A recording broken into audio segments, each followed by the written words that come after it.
Ladies and gents, welcome back to another episode of Brag with the Brand. I'm Josh from D Freak Media, and today we've got a special guest, one of Slam City's creators, all the way from Bansdas Jewellers. Check it out. Thanks again for tuning in. So, without further ado, thank you so much for having a seat and having a chat with us, a member of the Bansdas Jewelry team.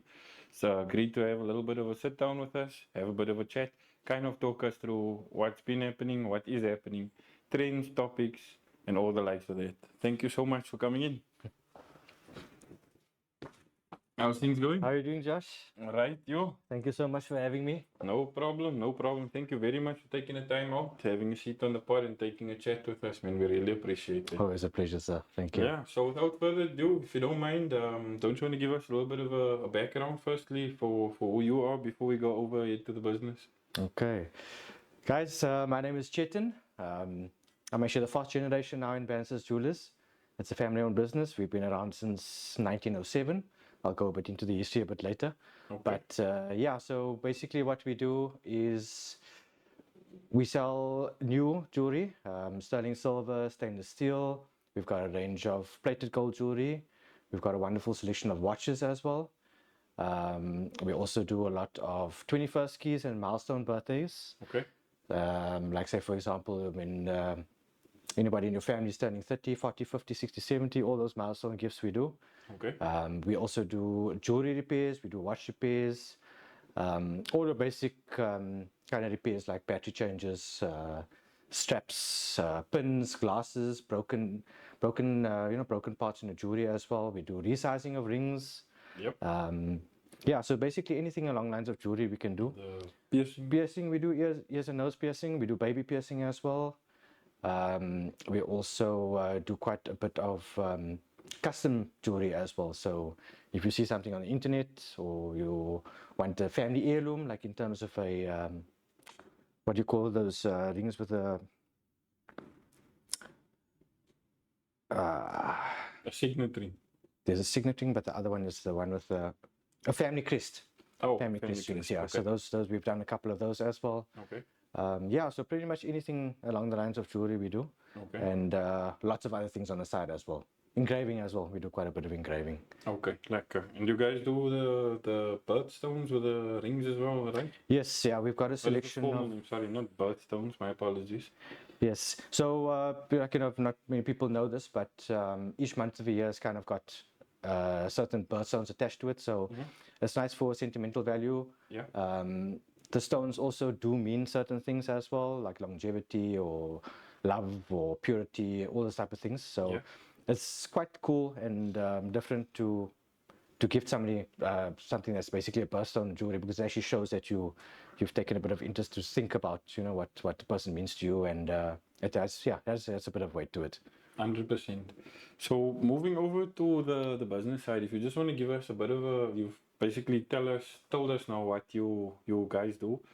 Just a small bit of a background as to where you are now and what is I don't want to say the history, but the journey of the business today. Yeah. So initially, like basically our Indian community we all came together on the ship back in the day. I'm talking about great-grandfather days. My great-grandfather actually started off in Parliament Street. So before the Group Areas Act, I'm not sure if you guys are aware of this, but when the Group Areas Act was in effect, the central and southern area was actually the Indian area. Okay. And so most of our forefathers actually started off businesses there. They started trading there. So my great-grandfather actually started in 1907. And was actually under the names of Bansdas Shoe Repairs and also Bansdas Outfitters. Okay. So his four sons actually then took over, and they split the business in two. So it was actually two of the brothers did Bansdas Shoe Repairs, and the other two brothers basically did outfitting. So outfitting is basically like a family outfitter. So clothes and shoes, socks, everything, shirts, everything. This is four brothers. These are the four brothers. Okay. Yeah. So thereafter, they moved to Southend, 1965. Okay. Right. So that's when the name changed to Bansdas Bargain Store. Then that's when my grandfather took over. Okay. And then basically it was also a combination of jewelry and outfitting, and also a grocery store, actually. Okay. Yeah. So, and that was close to the vicinity of where the South End Museum is currently at the moment. Okay. So that is that whole area that we basically conducted our business in. Quite an interesting fact, they actually had a contract to do with I&J. My dad was actually telling me it was I&J that they had a contract with. Yes. Okay. So what they basically had was a contract to do all the crew members' groceries and stuff for each 2 week stint. So they'd dock in port, they'd come and get their shoe repairs done, and we would basically stock up their grocery list and whatever, go out for 2 weeks to do fishing, come back, and then obviously the process was. So he actually had the contract for that.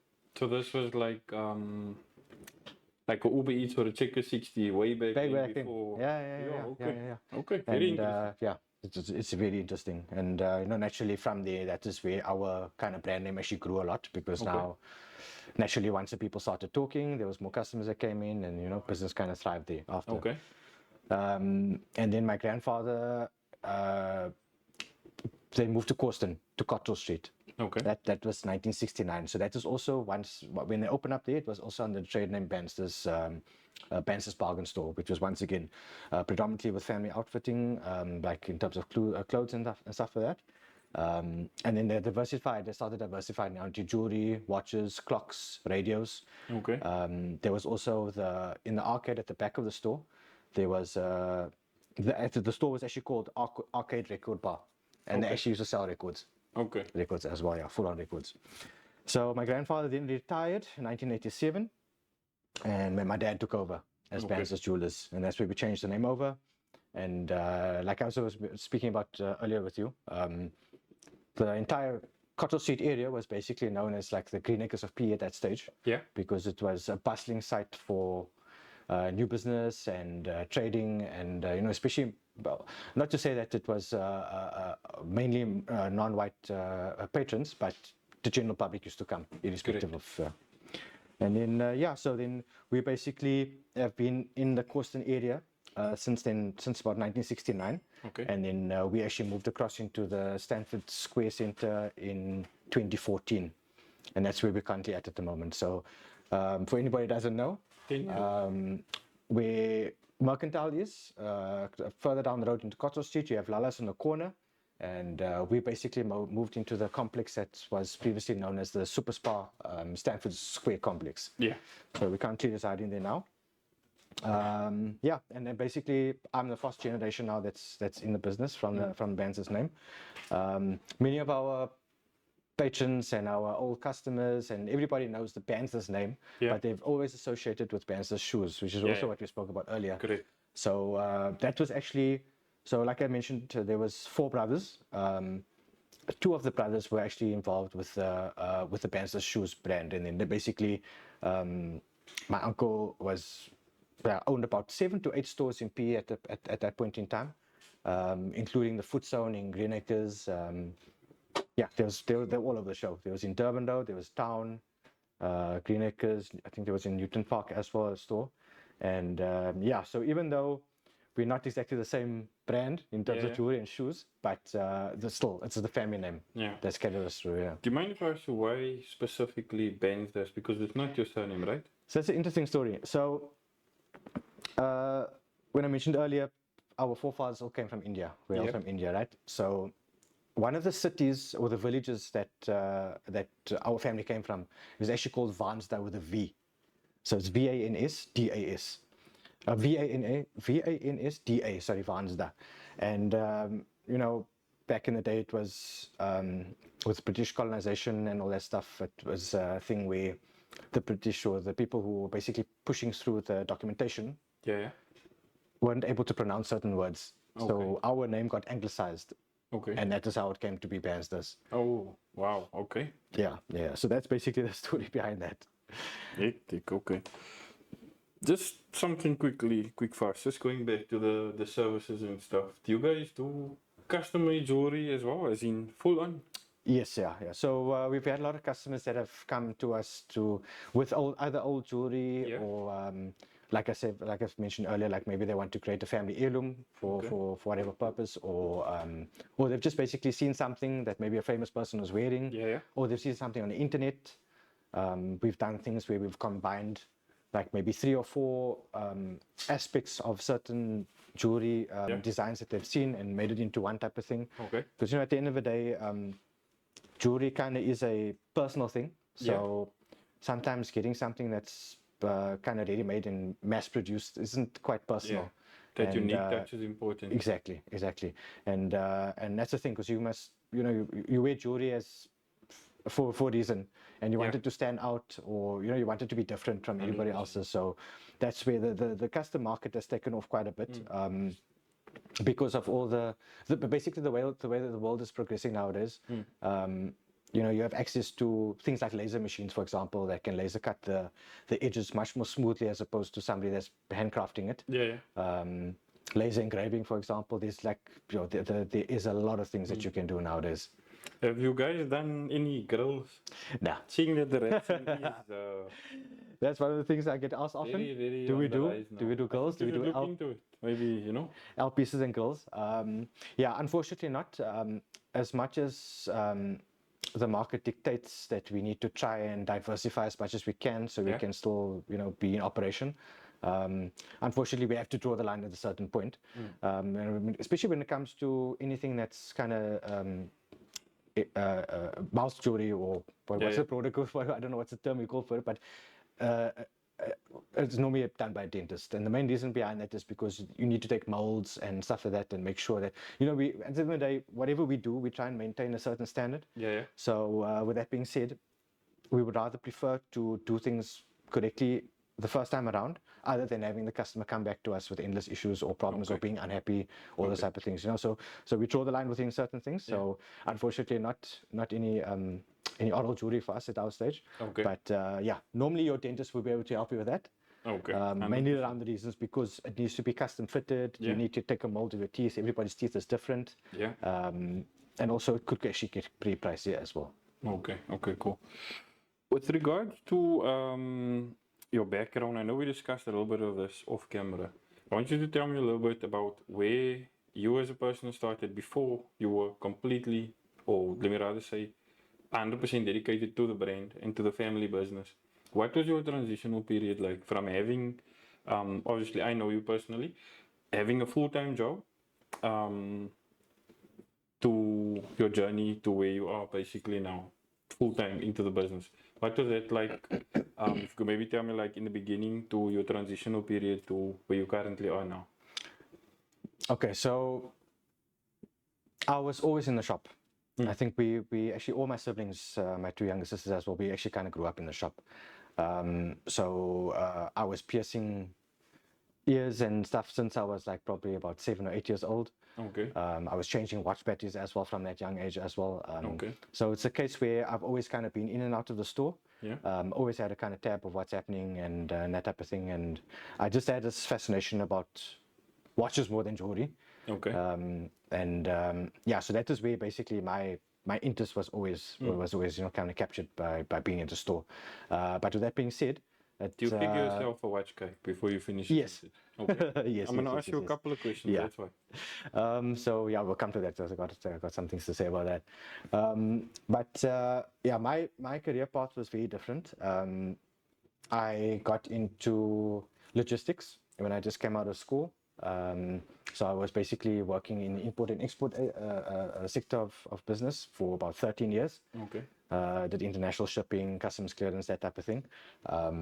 Thereafter, I kind of stopped. I was kind of done with corporate life. But with that being said, even though I was doing all this work, I was still always in and out of the store. So it was just not my kind of time to decide whether, I need to end all of this and just kind of be behind a shop counter, which in reality it kind of is what it is. But it was more along the lines of I needed to kind of have a bit of a self-discovery and kind of realize that, look, this is a family business that has a lot of history. We're really passionate about our core purposes and our basic service and service with a smile and, just making customers happy and that type of thing. So thereafter, my entire career path basically before I got full-time into the business was basically in a service-based industry. We were speaking, I briefly worked at Discovery Health as well, out in Kucha. So all all these other things that I kind of learned in terms of servicing and interpersonal skills, and I basically developed over the years. And I've always maintained that you cannot unilaterally learn a skill and only apply it to where you are. It must be kind of something that you can learn and apply to all all avenues of what you're actually in or busy with. So yeah, and then then I got into the business full time just after COVID, and I've been happy ever since. And obviously, with me being in the business full time, I mean, many of our audience viewers may have interacted with my dad before, or in odd occasions I would have been at the store. But your dad's a very good salesman. Eh? Uncle, if you're watching this, I just want to say he's taught me a lot. He still teaches me every day. I take some good lessons from him. Everybody that knows me as well. I'm also into sales, promoting that type of thing. But I don't know if he'll allow this. But if you have some time, go speak to Uncle. You'll definitely learn a thing or two. You will learn a thing or two. I think that is like. I don't think you can buy that experience. No, definitely not. And at the end of the day, it's he really does inspire me on a daily basis because I mean, he's adapted and he's made sure that he's tried to adapt as much as possible. Because I mean, from we took over in 1987, things have changed tenfold over since those times. We're gonna get to that in a second. So with that being said, then sorry, you were saying. No problem. What does your education path look like? And the reason why I ask this, I ask every person that takes a seat on the pod, what is your education or your practice or your preparation into your current job? Not to say you're clever or you're not clever, or you went to school, you didn't get to school. It's because people don't actually realize for Slam City, for PE, we have a vast or a big total of people that go to school, finish school, and then can't get work. We have an even bigger percentage of our scholars that actually finish school, go to a college or university, get trained in a certain skill set or industry, and then end up working as somebody or something else. You know? So if you don't mind talking a little bit about that, I learned about this asking you before the podcast. As I said, I'm sorry I shouldn't have done that. It would have been nice to know on the cast. But if you could maybe give us like a little bit of a background, what does it actually take to become a jeweler, or how do you basically go about it? Is there a driving school for jewelers? Is there like a graphic design course? Do you go to see, you have to be able to draw as a prerequisite, that type of thing? Yeah. So, I must start off by saying I did not study in the jewelry field or the industry. But with that being said, I think the first thing, before we even get to that, is that, many of us, we have talents and we have passions, and we're kind of dictated by life that we need to get into a certain place just to get money and that type of thing, which is, I suppose, is fine. But if it's something that you're really interested in and passionate about, it is something that you should actually put a bit more focus or attention to, because that could actually end up materializing into something that it'll basically be a situation where, like, what is the saying?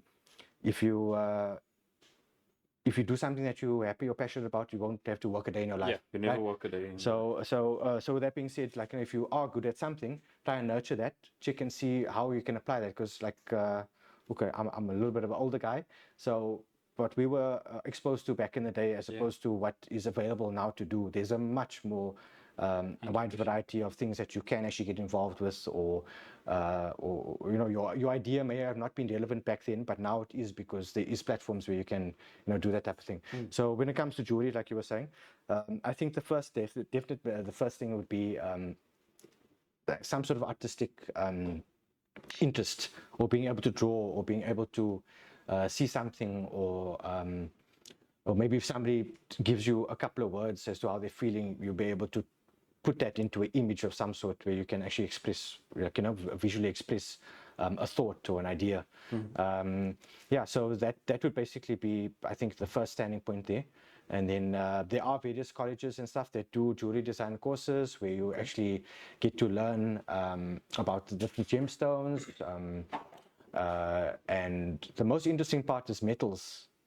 The different metals, sterling silver, the different kinds of gold. There's platinum, there's palladium, you know, and What is each. palladium? So I have a palladium is also a semi-precious metal. set of palladium boots. I never knew Yeah. it was actually a metal. No, I'm dead serious. I never knew it was Palladium, called yeah. after a So, metal. and it's also interesting because like the way these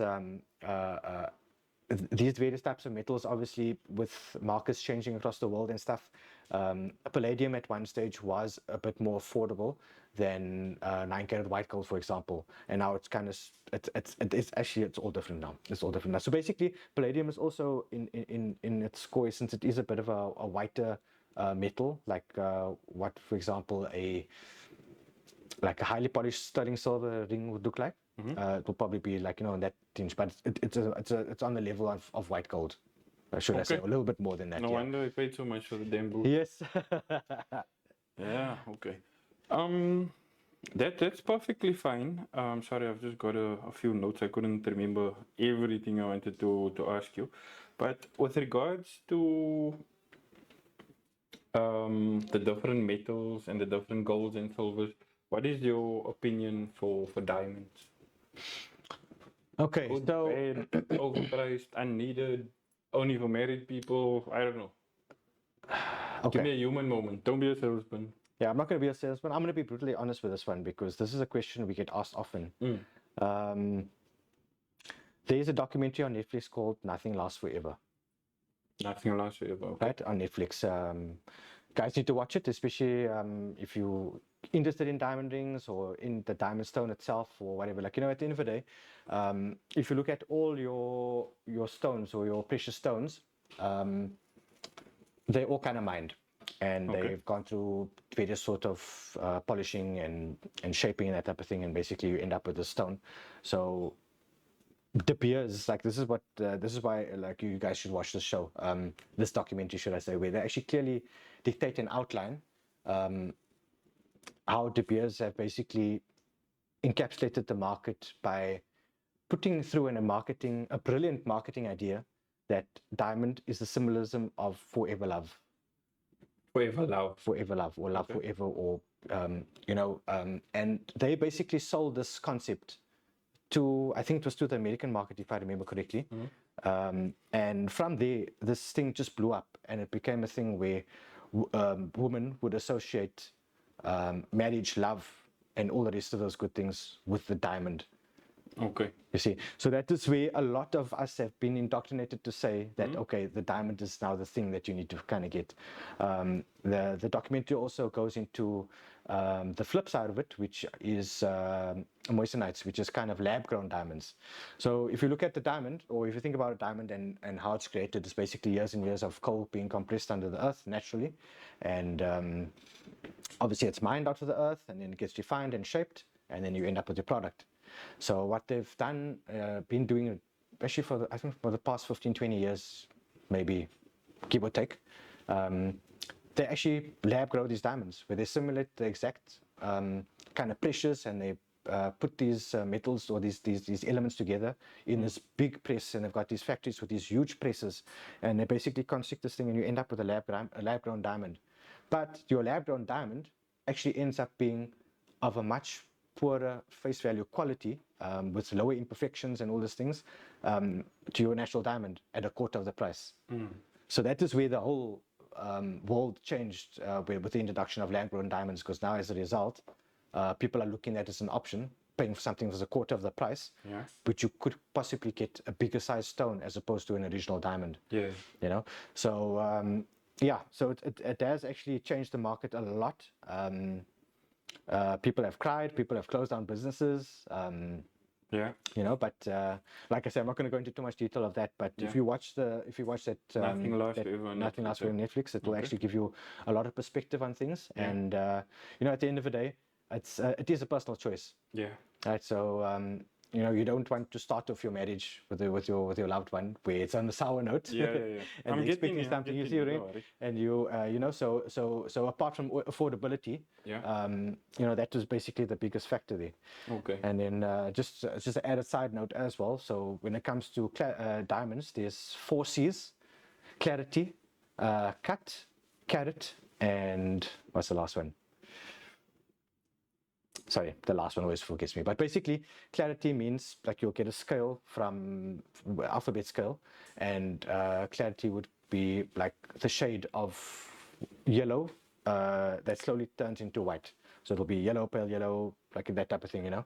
So so naturally, your stones that are more on the yellow end of the scale would be cheaper than as opposed to your clearer ones, which would be way more expensive. Okay. Then you'd also get like imperfections, for example, which would be like if you look up close into a diamond, sometimes you'll see specks in the stones, which would be a natural imperfection. Okay. So one that has less specks would be more valuable. One that has more specks would be kind of less valuable. Okay. But I mean, if you look at a face, you won't be able to see it. You need to actually go with a magnifying glass and look at it properly. What is that thing called? I've always wondered, like, It's like a what is it? Ocean's 11? Like, yeah. this doesn't look too good here, my guy. I think you need to spend some more money type of vibe. What is that thing Yeah, called? so that's basically a magnifier to a certain extent. So you obviously get them in different strengths. Okay. But yeah, it is important to have those stuff. There's a lot of interesting tools that we have to work with, especially when it comes to jewelry, because you know, people are under the impression maybe they have certain things, or it's a certain stone or whatever. But if you don't look properly and don't know what you're looking for, you don't have a diamond tester, stuff like that, you know, you can give false information. You could possibly trade it in and then realize, okay, no, this is actually a glass stone. It's got no value whatsoever. Yeah. You know, so those things basically help you to identify What is legit exactly and it is what you're looking at. And yeah, loom. That's it. That's a loom. Okay. Okay. Yeah. Have you ever had, I know it's a bit off topic, but I don't expect you to name the person. Have you ever had somebody bring something to you for repairs, and then you obviously know what you're doing, you work with the stuff on a daily basis basically. So let's just say I brought this bracelet, hey man, I need a new link, or take one of the rings out to me, and you'll be like, you know this isn't legit, eh?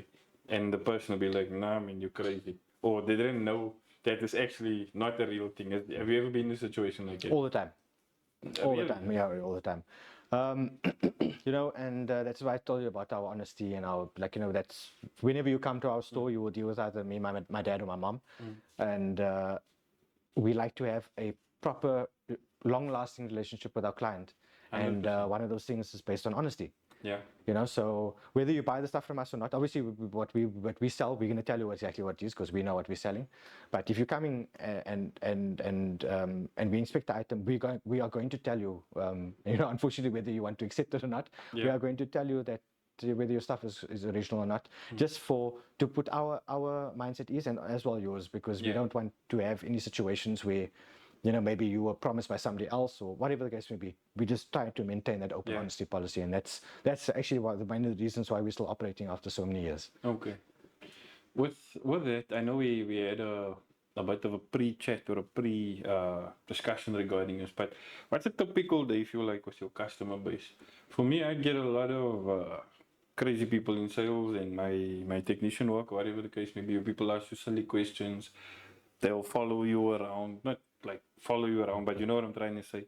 Watch you explain all of this and then still be like, what's happening here? So give me like a typical day in the Bansdas. Yeah, so look, at the end of the day, it is retail. So apart from the never-ending list of admin activities and bookwork and all that type of thing, we do a lot of like major and minor repairs. I would say that would be our main thing that we involve with during the day, whether it be broken pins, or some people are having hectic parties over the weekends and they come through on Monday with broken watches. That is what we have to fix. Yeah, so I think a lot of our days is consumed with those basic repairs when it comes to the battery changes, pins, maybe replacement straps. Obviously, a lot of our stuff could be seasonal to a certain extent. Things like Christmas time, Valentine's Day, Mother's Day, Father's Day. Also, April, May is normally your months where lots of guys have weddings. So that would be our kind of wedding, like we'll sell a lot of wedding sets at that time. Yeah, come to us, we'll sort you out. We will help you. Yeah, so, and apart from that, It's just basically a roll of the dice, I think, at this stage. With before we could kind of establish patterns with trade, but with things being so different and volatile these days, we kind of have to just wing it on the spot. But yeah. We also quite often we've actually got one of the nicest range of 21st keys, so that we do quite well yet. Okay. Quite well with. We've got like different themed ones, whether it be for gents, ladies, LGBT. Mine is next month, so I'll definitely be there next month for my 21st. Everybody is not subscribed yet. That's my 21st present.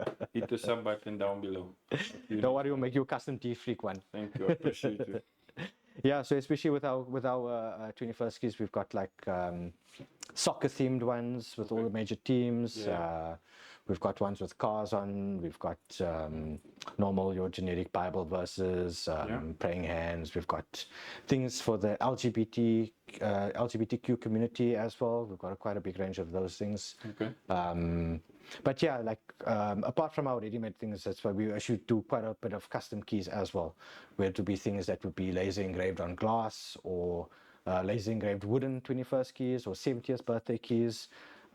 We've done a couple as well where we actually made a center mount for a clock machine. So we actually put a clock machine in the key itself as well. Okay. So yeah, like that, like in the end of the day, it is a personal thing as well, especially when it comes to the 21st keys. So we'll always make a plan to make our customers happy, like especially if they want something specific. Okay. So seasonal wise, like you just said now, obviously you have different, I don't want to call it event or main event of some sort, but what would you say is your business time? Is it like Christmas season, the marriage period you mentioned now, Valentine's Day, or what? Yeah, so it's interesting that you mentioned that. Christmas time is definitely time of the year we all look forward to getting our sales up for the for the rest of the year. But with that being said, I think Mother's Day and Father's Day are normally okay, not as much as it was before. Valentine's Day is actually not as busy as it was in previous years. Okay. But I think it's mainly because of the fact that we're going through a bit of changes in our country. People don't have a lot of funds to outlay on luxury items. So yeah, that's just why also we always maintain that we have a wide diverse of products across different budgets. So there will be something that's in your price range, and if there isn't, we will get it for you. Yeah. Where do you see, not only business wise, but I mean interest wise, because I'm sure not everybody who comes to your store on the first time says, how much is this thing? I would like it immediately. They come do a little bit of window shopping or a little bit of homework type of vibe, Just for those of you that don't know, there is lay-by facilities available, right? Yes. So during that process, what would you say is your, I don't want to use the word homework, but your home brand, is it gold, silver, titanium? So when it comes to gold has just shot up in price a lot over the past 5 to 10 years. I mean, every time that we're getting a new stock, we have to remark our things because even though we are very competitive when it comes to our pricing, we have to increase our prices because, like I said, things fluctuate and it doesn't fluctuate down. Yeah. Unfortunately, it always fluctuates up. So our gold does not move as much as it should. Specifically in our store, we sell much more of sterling silver. So we've got quite a nice variety of sterling silver rings, pendants, chains, earrings, anklets, and it's across the board for gents and for ladies. Yeah. We have a lot of 21st pendants. We've got as well. We've got cross chains, Saint Christopher's, crucifixes. Yeah, there's literally hundreds of things that we have in the shop. So definitely I would say that. And also, like I mentioned earlier, because of the gold price being unaffordable to majority of our people, we have a very high quality range of plated gold jewelry that we do very well with. So just to give you a costing indication, for example, your hoop earrings, for example, we would retail maybe in the plated gold, say around 250 to 330, equivalent in 9 carat. It will be easily between 3,000 and 6,000. So you see, that's where the main difference comes in, and that's why a lot of our customers will rather opt to do that, because if something does happen or something gets stolen, it's quick and easy to replace as opposed to actually replacing it now in 9 carat equivalent. So yeah, and then watches we do a lot of as well. We do a lot of watches as well. So I want to tackle watches. We're going to get to it in a minute. I was going to ask you, I was in my day a very big gold fan, right? When I say gold, I had a gold chain. Don't think I had a bracelet, but I had 3 gold plated watches, because obviously nobody buys a proper gold watch. And then there was the earrings, the splits in the mouth, whatever you. There was this trend that was here in PE, right? Where people used to put their names on the earrings. You remember that in gold? I've actually still got a pair. Okay, I don't have it in my bag now to show you, but I've got a pair still lying at home with my name on the earrings. Do people do that in silver?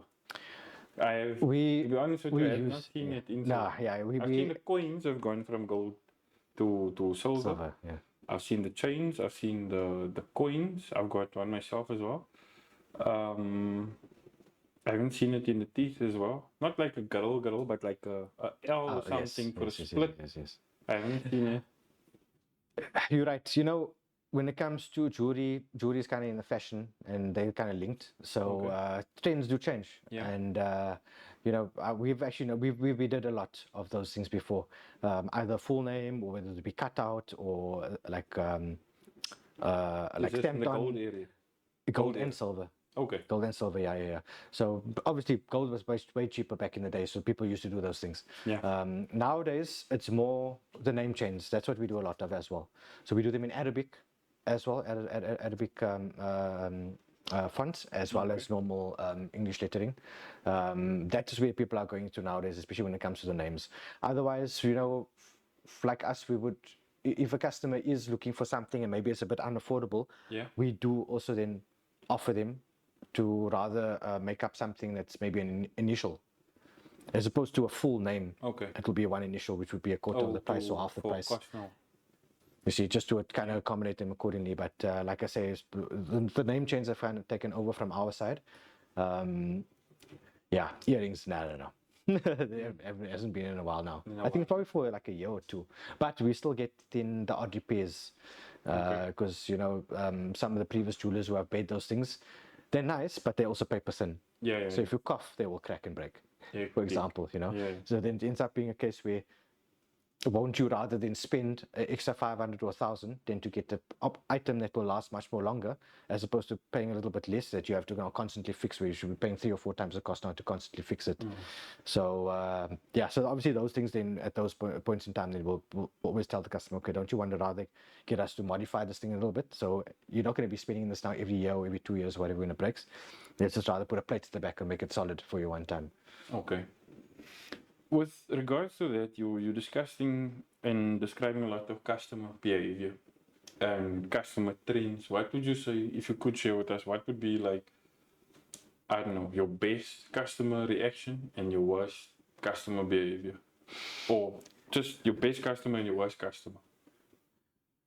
You know, something that I always speak about is it's really cool to be part of the process where you are in the middle, and you are helping husband and wife choose their wedding rings. And it's like really a personal thing, and you know, you're showing them all the options in the store, and the lady's getting excited. She's putting each ring on taking a photo, staying like this, taking a photo, you know. So how does that look at it? Yeah. There goes my bonus. Here goes my bonus for the next 5 years. I'm only playing. But yeah, those I think are definitely the most memorable moments. Also, like when we do, for example, ear piercing is a small example as well. And they're just like so excited because they look in the mirror and see, because we, like I said, we do a lot of baby piercing as well. Guys, please, if you've got kids or babies between 6 months and like 12 months, please pierce your ears at that age.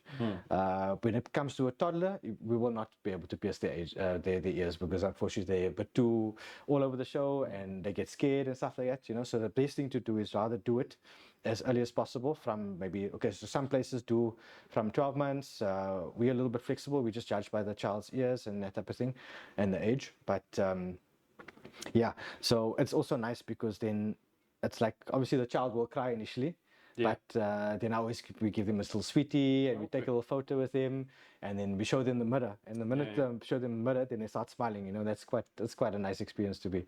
Okay. Yeah, so I think there's actually many more exciting moments, especially like for example, like we've had actually a lot of these situations where um, it's like maybe a great grandfather or father or husband's ring or a certain item has been damaged or broken or whatever, and maybe that person has passed on, then we have to kind of remodel it to make it, and then the people come and fetch it, and they'll be totally blown away and amazed at how this thing came out, and you can just see like the emotion and stuff, and we identify with that because it's nice. It's like a lot of our things it's a personal thing, like like I spoke earlier, it is a personal thing, jewelry. So when you hand the customer back, it gives us the most satisfaction that they are happy. Okay. And with that being said, they'll also spread the word to say, okay, look, Bansdas Jewellers done this for us, and look before, look how it looks now, that type of thing. Yeah, so those are the good things. When it comes to the bad moments, we've had our fair share, we have had, but it also is a lot got to do with just not being aware, or what's the best way to put it? Sometimes you have jewelry and you don't take notice of it to see like, okay, maybe this is missing and things like that, then when we inspect it, sometimes we will also now miss something, but then we'll realize afterwards and we'll write it on the slip after the customer is gone. So that's the other thing, and important thing that we do is that we, at the end of the day, it's people's personal belongings and they're entrusting it with us. So we have to also make sure that we have a responsibility to make sure that we are 100% capturing our correct information, exactly what the customer does, taking the correct ring size, and all those things. And so whenever we see something that's not right, we will make sure to write it in the book immediately and put a date to it and whatever the case may be. So at least, so it's just been one or two situations where the customer has said, okay, but this was here, but meanwhile, it actually wasn't there because we took a photo of it or something like that. So, but like that, I mean, it's happened few and far between, but we've learned how to kind of prevent certain situations from happening before they even start. I think that's the 100%. important thing as well, because we don't want any person to have a bad experience at the end of the day, because like I said, it's our only store. We put a lot of time and effort into it. It's our livelihood, so we want to make sure that what we give, we expect to receive as well. 100%. With regards to, we also had a little bit of a pre-discussion surrounding this, right? So obviously, as you said, the family business was initiated by the four brothers, right? And as times went, the business evolved with the times, and the city and the needs, etc. Was there always, if you don't mind me asking, was there always the expectation that one day you would be there to the business to carry it on to the next generation, or not? Yes, Okay. it was. But yeah, like I mentioned earlier, it took my own journey of self-discovery and my own experience, because I knew I didn't want to come in back then. Yeah. I still wanted to experience things. I wanted to experience corporate life. I wanted to, experience a lot of things and learn stuff, because, at the end of the day, when you're working for big companies, you tend to learn a lot of information very quickly because the infrastructure is there, all those type of things. And those are skills that you can learn and adapt and also then take forth through to your own thing. 100%. So a lot of those skills, like actually I was going to mention this earlier. One of the main things I actually brought up to scratch was our social media presence. And you've been in the social media field. Well, you're not been, you are in the social media field, so it's not easy. Yeah, 100%. It's not easy at all. It's difficult to also deal with customers, do repairs, and still to be actively involved in social media, because at the end of the day, that is where business is nowadays. How easily is information able to be available to any consumer with the least amount of effort? And that would be your phone. So if you're not there, or you're not on the top of the list, or your keywords aren't right on your profile and stuff, then they're just actually simply not going to find you. And it's this is actually my business, social media, and it's refreshing for you, as not only as somebody that's been one of our suppliers, engravers. I mean, you've been around the scene quite a long time, Also, like, just to hear you have the understanding, right? What you're saying is absolutely right. Although you do still have a lot of influences from a different target market, if I could put it that way, right? The radio is never going to disappear in the next, I don't know how many years, but the radio is not going away. That is like a class of its own. There's nothing wrong with the radio, but that's like a class of its own. You know, that's like strictly business. There are stuff there for entertainment. Um, God willing, hopefully I'll get there. I haven't, hopefully I'll get there, God willing. Then you get adverts towards the TV, right? Which is a very complicated thing in South Africa at this present moment in time. Though SABC 1, 2, and 3 type of vibes, and then obviously the Netflixes, the Amazons, the Disney's coming into play, you know. Also, the newspaper, I'm still a firm believer that the newspaper is like one of the best transfer mediums, if I could put it that way, because as I just mentioned to you now, you get people that only watch TV in a certain time. So if you're not advertising in that certain time, you're in a No bit of exposure. trouble. Yeah. You know, the radio is used for different levels, different crowds. But if you're not on at that specific time when it's like very busy, you're in a bit of trouble. Yeah. You know, also bearing in mind that you lay out costing or money or services or whatever it is in that time slot, and you expect something to come back. So it's very strange that you mentioned something along the lines of a cell phone, because I mentioned this last week, in last week's episode. When you're in a different city, you've been outside of PE, right? Doesn't matter to where you've been, but when you speak to people and you tell them like, just sit bro, Bansdas got lekker watches, they say check you on the WhatsApp group, people be like, WhatsApp group? what are you talking about, dude? We don't use WhatsApp here for that. Because I mean, nothing against WhatsApp. Shout out to WhatsApp, because I mean, my WhatsApp views is basically what triggered my business. Yeah. Right? People use Telegram in Joburg because there's a lot less restriction, there's a lot more freedom with regards to sending high resolution and all those beautiful things. Go Google it. Shout out to WhatsApp, shout out to Telegram. Use what works for you, right? And what I'm getting to is, you guys specifically as a business, in my opinion, have done a great job in nurturing your audience, right? When I say this, I mean, you just told us now that there's certain rings and jewelry there for football teams. You know, I'm a big football fan.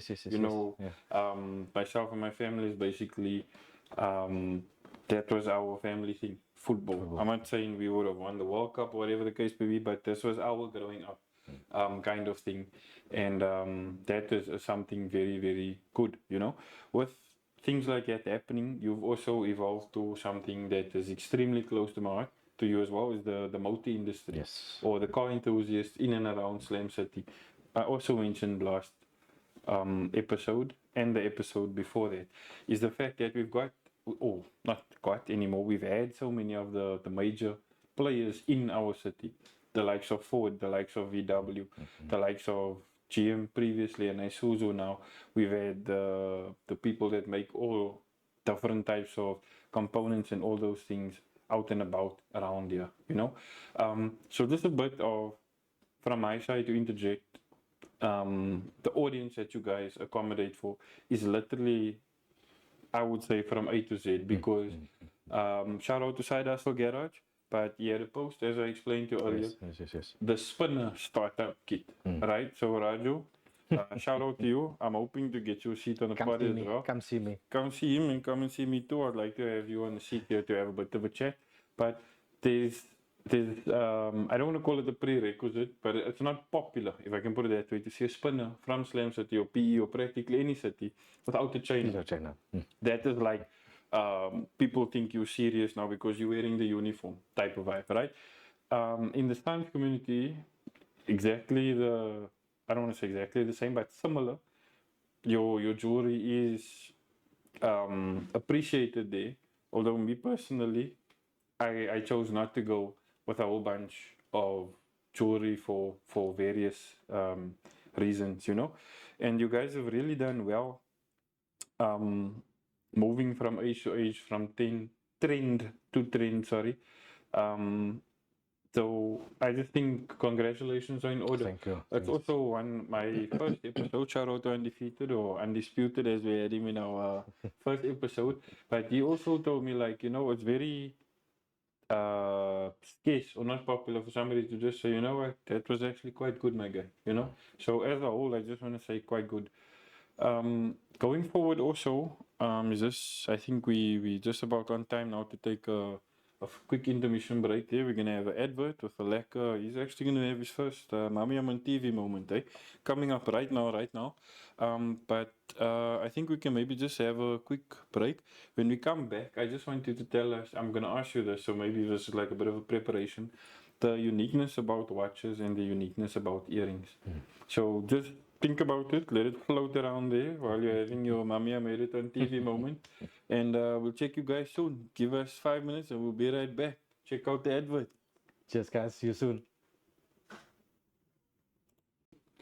Hi, guys. My name is Chetan. I'm from Bansdas Jewellers. We have been around for many years in Port Elizabeth in the jewelry-based industry. We do quite a bit of things in the jewelry-based industry: watch repairs, jewelry repairs, custom jewelry. We sell a huge range of watches, sterling silver, 9-karat gold jewelry as well, 21st keys. So if you need any help whatsoever, whether it's engraving, custom work, or anything along the lines of jewelry and specialized gifts, come and check us out. We are currently at the Stamford Square Centre in Cottle Street in Causton. And our WhatsApp number is 063 697 2846. You're most welcome to pop us a message either on WhatsApp. You can find us also on Instagram, Facebook, as well as TikTok. Look forward to chatting to you soon, and let's make your memories awesome. And we're back, ladies and gents. How was your Mommy I made it on TV moment? That was pretty good. Pretty good. Fumbled about 9 times, but yeah, we made it in the end. Hope you guys are gonna like it. Yeah, definitely. Don't judge. Definitely. Don't judge. We look and we don't judge. Definitely. Welcome back to the Braggers Brand Podcast. We've got Chetan over here from Bansdas Jewellers. So, without further ado, jumping straight back into it. Obviously, the two things that I saved up until this point of the podcast is a lot. No, sorry, carry on. You what? Okay. So obviously this part of the podcast, as we said now, is a lot more relaxed. So this is like when we ask you a bunch of other questions about you, about the business itself. But before we will move away from the formal part of the podcast, I just like your input on actual earrings. I'm gonna ask you something similar to watches as well. Because I remember way back when I pierced my ears, I done it in Clary Park at Dusky. I think I paid like 5 rand or something. I get something silly. I moved to Cape Town for a couple of months and I come back and Discom doesn't exist anymore. But I will never forget, like, leading up to that, all the aunties, etc., they would always say, like, yeah, why do you want to go pierce your ears? That is what they label the cows and stuff with. Is there any significance as to, like, maybe behind the scenes or an historic point or significance as to where actually the piercing of the ears do come from? It's interesting that you mentioned that. The African people, they actually believe that they actually come specifically look to, it's related, but not related to piercing specifically, but they actually come to to jewelry stores specifically looking for earrings for eyes. For eyes, yeah. So apparently it is like an urban myth where if you buy a pair of gold sleeper earrings, is basically the round hoop, the thin round loop, that is supposed to help with eye issues or vision issues to a certain extent. So that's something that's related but not related. Okay. But yeah, I think if we look historically speaking, I know with the Indian culture, especially with our in India to be the kings that are called rajas, basically they wore earrings, the men specifically. Okay. And obviously all the females did. I think I'm not quite sure actually if there's any sort of religious or scientific or what the actual reason is for ear piercing, but I think nowadays it's more for aesthetics. Yeah. Just to look, status type of thing, I suppose. Okay. Also, the way jewelry goes nowadays, and fashion cultures, that you try and you see your famous star or somebody that you look up to, or a celebrity that you attach yourself with, and they're doing these things, so Yeah. I also want to do that type of thing, 100%. So yeah, but I think fashion statement, I think, more than anything else. Yeah, okay, cool. With regards to the watches, right? I had a scene or era where I was really like into the watches. So obviously, I purchased the bracelets from you, but I'm like struggling now in this day and age now with things around my arms and even around my neck. Like the previous, you know what it's about and what had happened. But with regards to watches, there's a whole different persona, impression, reaction to this. I don't want to call it a trend, but I would say um, this fashion statement, if I could put it that way. So I don't know. The first watch I probably recognize, whatever the case may be, would probably be James Bond. And we've went through Omega. we went through a whole different level of um, evolution, if I could put it that way. Like from the leather straps to the whole thing being gold plated, to the titanium ones, to the digital era, to the Casios is quite popular now. They stock the Casios as well as is it the analog, ne? Yeah. Saying it right? Yeah. Analog Digital watches analog, and yeah. digital watches, etc. There's obviously just a few things that's run through my mind as a consumer, if I can put it that way. So is there like one size of a battery fits all type of vibe, or is it Omega makes their own, Tempo makes their own? Shout out to Omega and Tempo, just as an example, because the first two that comes to my mind. Yeah, sure.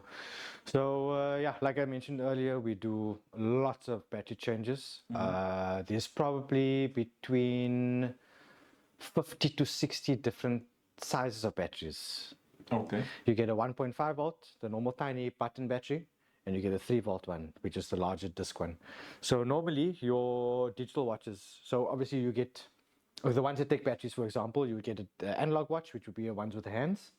You would also get then a digital watch, like your Casios and all those things that take, they normally take the 3-volt batteries, the bigger ones.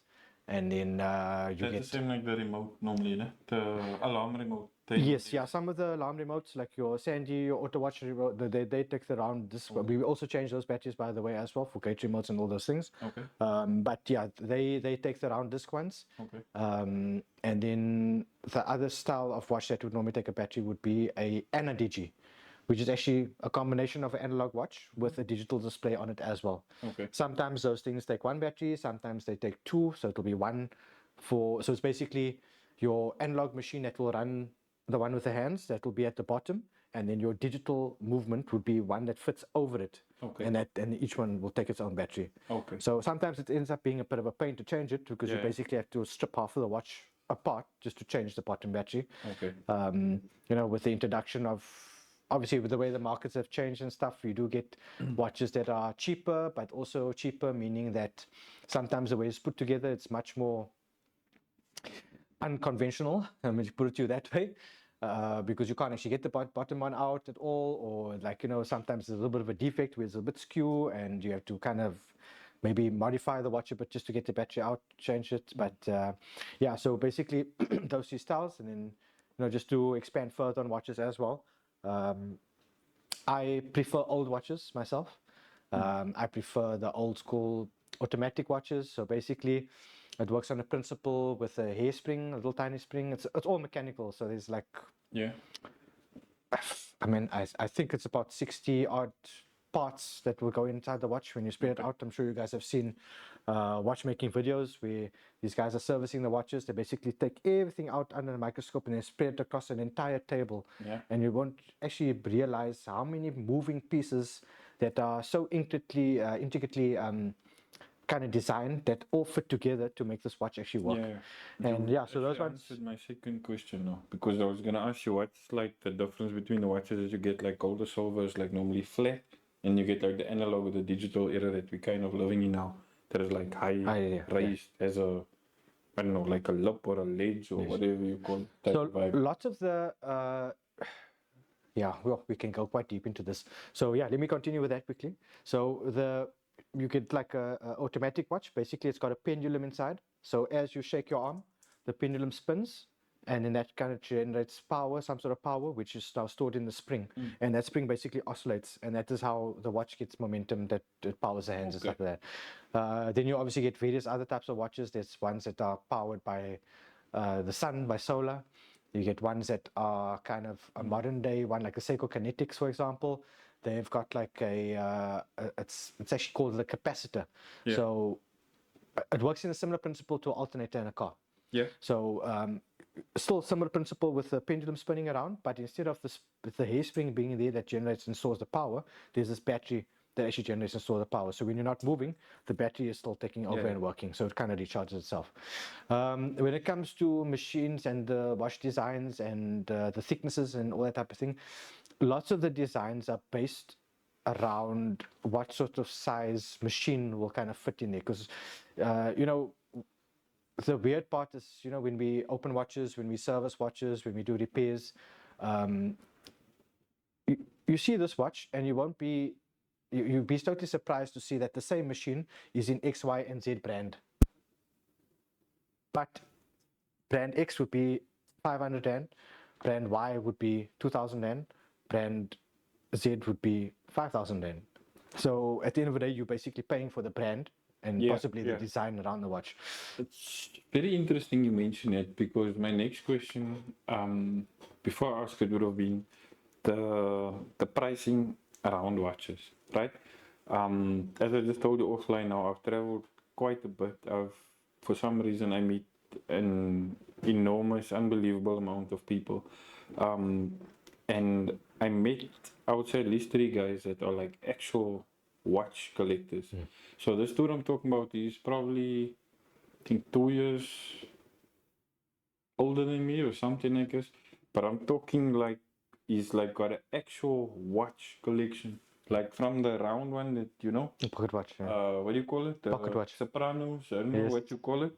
With a chain. small chain. He had like a tempo. He had like I'm actually lying, so I didn't have a tempo. He had a tag collection there, and I know he was trying to lie to me, but I actually went to go and Google it a little bit. The cheapest tag that he had in his collection was like 30K, bro. So this is like a pricey collection. Yes. Yeah, I don't know. I don't want to say I've grown out of watches, because I'm trying to get myself a smartwatch. But yeah, it's a pricey thing, and the reason why I say that is because the evolution of watches, as I just explained now, from plastic to leather straps to gold to silver to analog to the digital ones. I mean, we've got smartwatches now, as I just said, blood temperature, step counter, sleep measurement, all those beautiful things, etc. For the simple fact that time is so important to everybody, but it's almost everywhere. You know what I mean? So like, obviously you work with those things on a daily basis, but where have you gone to a place that has does not have an actual clock to indicate time in any way? You get what I'm trying to say? Yeah. It's like the sad reality at the moment that we're living in, where AI is taking over so many people's work, right? The same thing with drones, because instead of having somebody to maintain the helicopter, to fly the helicopter, somebody to service the camera crew, if I could put it that way, and the person actually manning the camera, that's like 4 jobs that is gone now for one person to take off. Yeah. person to stand on the floor and basically record from the ground. You know what I'm saying? But these are the times that are basically changing. So watches specifically really caught my attention in that aspect, because I don't know if you guys know this, but I do a bit of research for every single person that comes here, you know. And your specific topic for research was watches. So I've always had a suspicion about this, but I've never actually read up on it, that watches actually originated from something called sundials. Yes. So way back where watches were not a thing or affordable or actually invented yet, there used to be this thing permanently planted on the ground, and the position of the sun would help you determine what time of day it is. Yes. I've been to one of these as a kid in primary school. I think it's Lurin, the big one. Yes, Is yes, it I've also Lurin? been there. Yeah, with Yes. the Nazis and Yes. whatever. Yeah, so it's actually very interesting. So I don't know, random facts, but they're there. I also know things. I'm just saying. Yeah. Any rate. What? Man, I'm saying I didn't know it. That was actually quite good. That was really quite good. Yeah, so shout out to watches, bro. I'm like just really putting it out there, you know, like watches stood the test of time. Yeah. You know what I'm Yeah, saying? yeah, 100%. It's weird when you think of stuff that stood the test of time, you think of a car or a gun. Yeah. I don't promote violence in any way, I'm just saying. I'm just saying. But watches is really something that it's not slowing down, man. No, It's no, moving no, with the ages. And I don't know, I would assume there's a unbelievable amount of engineering and creativity that needs to go into that process. Obviously, that would justify the pricing along with what you just said now as the branding. But I think that right there, whoever made the invention, he's probably smiling wherever he is right now, or his family for some whatever royalty. You know what I'm saying? Yeah, like so, like I said, like I've been in and out the store for 20, 30 years. So we've obviously our suppliers, like every time we have to order, for example, and you know, like we know already that jewelry and fashion is kind of related. Hand watches also go hand in hand in the picture, so trends do come in and out. Yeah. But you know, if I have to single out one particular brand, look at Casio. Casio's making the same watches that they've done back in the day. The only difference is the price now. But they are still making all these watches, and they are still popular till today. I mean, you're talking about your basic F91, your calculator watches, your data banks. You know, back in the day it was $300-400. Now, I mean, we as a Casio official Casio outlet, it's now 2,300 rand. You know, for a gold Casio F91. So that just shows how inflation has come up over the years. But irrespective of that, we've also noticed the changes when it comes to watch shapes. Like a lot of your watches nowadays are going, or your watch manufacturers are going the chunky route. And majority of people don't like that. But that is where the world is going to. They want to have a piece that kind of goes, you know, like your Nixons, for example, diesels.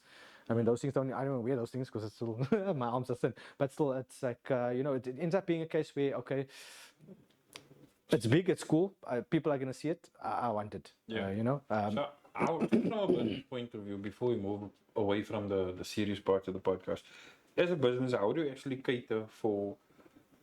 It's impossible to cater for everybody because it's impossible to keep everybody happy, regardless of what you do or where you do it, right?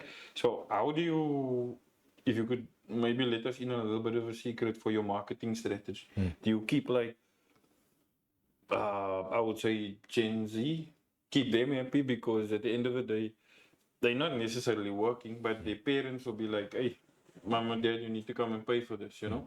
Or do you like kind of focus on getting a lot of stuff there for women? Because as we joking earlier on, that engagement stuff, that would like kind of, you know, carry a serious weight to your business. Or I don't know, maybe you get somebody like J-Lo or Cardi B in a movie, Hustler or whatever, that try to wangle people out to buying them expensive diamonds or whatever the case may be, you know? So in terms of what we stock in the store, we've got about 5 or 6 brands.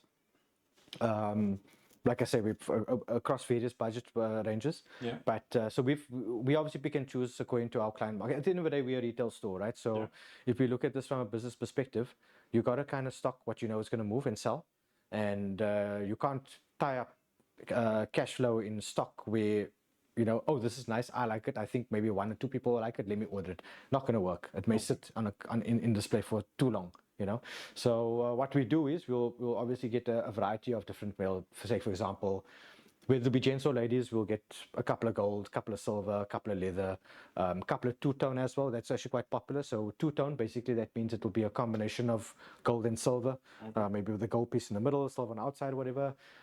Sometimes you get combinations with rose gold and silver, or black and rose gold or black and gold, you know. So we'll try and maintain that we have like a couple of pieces that are at least a little bit different apart from the norm.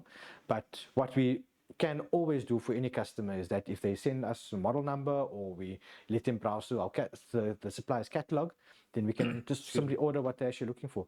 Or a customer will say, okay, look, I'm looking for a watch that has this, and we'll kind of send them options like, you know, from what is available, and then within about a week or so we can get the customer the watch. Okay. Okay. You're a watch guy, so I'm gonna put you on the spot now. We'll start asking you questions, right? Nothing will be awkward or embarrassing, but for whatever reason, if you can't or don't want to answer, you just say skip. Okay. What is your favorite watch brand? Yo. I've often thought about this.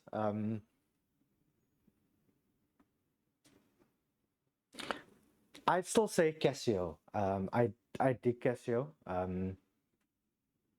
They've got a couple of thousand watch. Okay, this is something interesting about Casio. People only think they've got a digital range of watches. They've actually got about 8 ranges of watches that people don't know.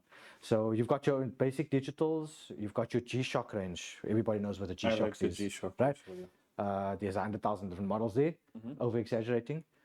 You've got your Baby G, so that's like G-Shock for ladies. Oh, I haven't seen it yet. Right, I'll go very smart, very smart ladies watch. So it's, yeah, so it's basically like your big G-Shocks, but scaled down a little bit. Okay. So yeah, but the designs are way different compared to the men's G-Shock. Then you've got your Sheen. So Sheen is like a kind of a elegant range, mainly for ladies. Lots of stones, lots of crystals, that type of thing, different colors and stuff. Very nice. You've also got your Edifice range, which I'm sure most people have heard of. So those are more your multifunctional watches. So it's the ones that have the little, your stopwatch and your chronograph and that type of thing. Casio also still does keyboards. They still do clocks. Calculators. Calculators. Is cool. So there's a good couple of other ranges as well that they do have. But yeah, so they've really stood the test of time diversifying. Oh, then they've still got all these other ranges. They've got the Mudmaster, the Airmaster. They've got, so basically these are for your guys who are maybe divers or working submarines. They've got like proper diver sea watches. They've got a range for the guys who are pilots. They've got ranges for guys who are maybe in the army or they work in mines and stuff. So these ones can take mud and they can take a beating. They've actually recently come out with a fitness type of watch as well, but I think it's about 40,000 or 50,000 rand for the fitness watch now, if I'm not mistaken. I'll stick to cars. I just saw the other day, one of our customers was actually, they made a F91 ring watch. Okay. Yeah, but it looks like it's been sold out, so I'm not sure if they're getting any more of those things, but that was pretty cool as well. So yeah, but you know, even though I said I like Casio, I like a lot of them actually. Seiko, I love Seiko. What else is there? I like also the ones that I can never afford. Yeah. Okay. So if you look at the Richard Mills, you're gonna stop the the next JP & Co. question. Yeah. You're gonna stop the next question now. I have to break away from this. So Nike or Adidas footwear? Nike or Adidas? You have to choose one. Me, I'm Adidas all the way, boss. Adidas all the way. Oh, I've always been. Okay, cool. Volkswagen or Honda? Volkswagen. Volkswagen. Because I had four, yeah. 4. You must get the 5th one. It's about time. It's about time. Earrings or tattoos for you? Tattoos. Why? I see you've got both, but I just want to know why. So earrings, I suppose there's a limited amount of earrings that you can get in styles and that type of thing. I would assume tattoos also. I've also got it. Yeah, but I think tattoo art is just something amazing, and I'm also gonna brag about somebody's brand here. I think you do need to get him on the show. Give him a shout out. I know. Emmanuel from EHK, we both know him. 100%. This man, many shout out, bro. This man just totally blows my mind. What a dynamic individual. Just the way he thinks, everything about him is just like wow. Yeah. And but I think the main thing was that, you know, by my design, I mean, I've got a half arm piece and it goes up into my chest and stuff. So I mean, the concept took me about 15 years to kind of put together because it was always evolving. But you know, I sat with him 2, 3 times, and we kind of conceptualized something. But it's just the whole thing of how these tattoo artists are able to do something flat in 3D, how they work with shadows and the skin color. And it's just something that totally blows my mind. I don't understand how they do it, but it's, yeah, tattoos always. Okay. But obviously, need this. Yeah, no, for sure, for sure. If you could choose to love your dream or to dream loving, what would you do? To live my dream, or to dream to? You could love your dream Yeah. or to dream loving. You have the opportunity, maybe, I'm not saying it's not, to work in a jewelry store, but your dream is, I don't know, to fly a plane. So you could become a pilot tomorrow, or you could dream loving. You have the opportunity to follow your dream in something completely different from a distance instead of doing it. What would you choose to do? I definitely choose to live my dream. Definitely choose to love the dream. Definitely. What is the dream for you? Yeah, I just want to, if it was unlimited, right? Unlimited.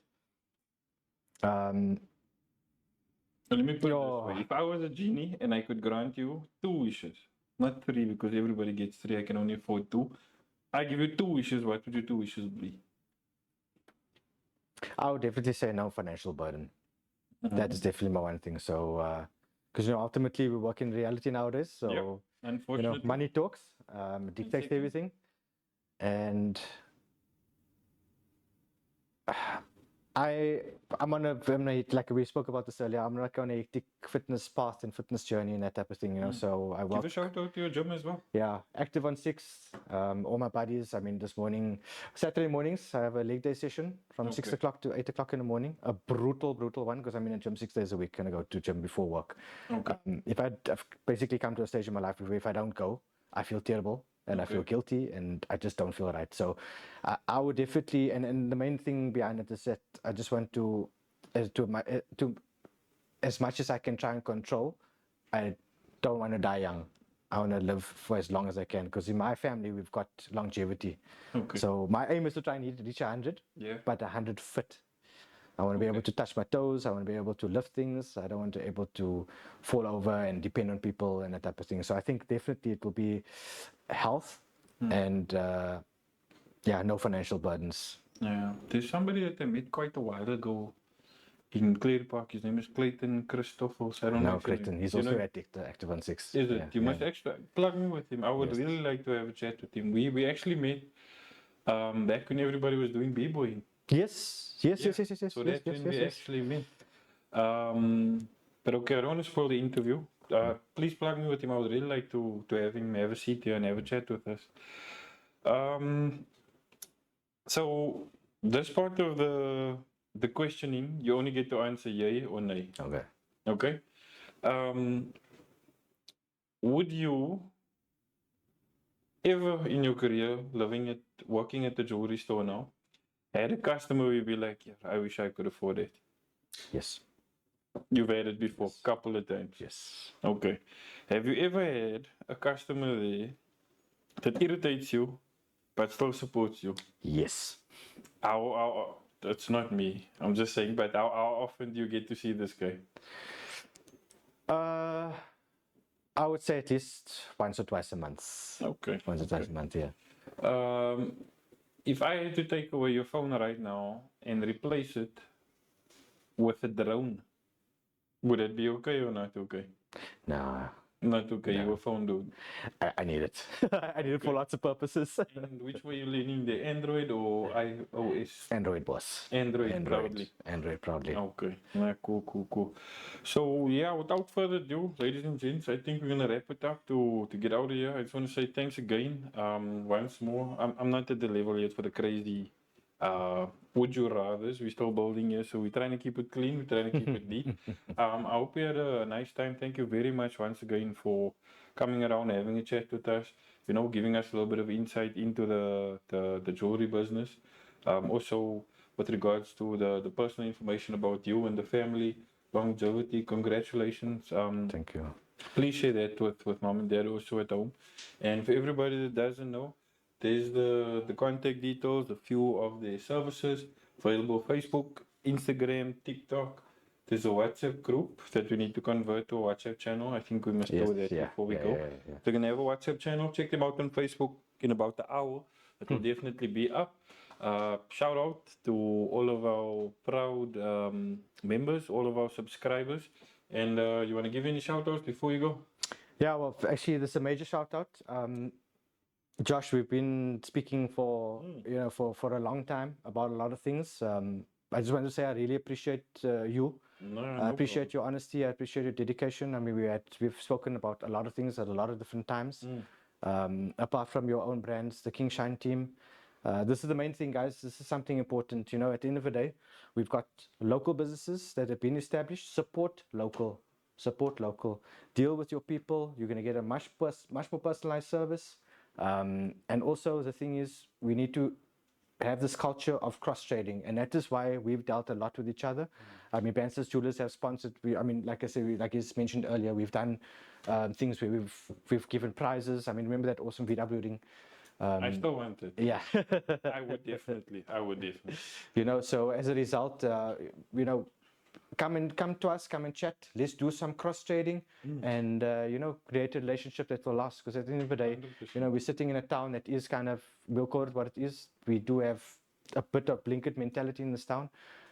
People like Josh is trying to actually change that actively, and I really do appreciate that. And I just hope that this kind of culture will spread to your viewers and stuff. Because I mean, the more we support, the more we'll all grow, but we'll grow together. And I think that's the most important thing. Yeah.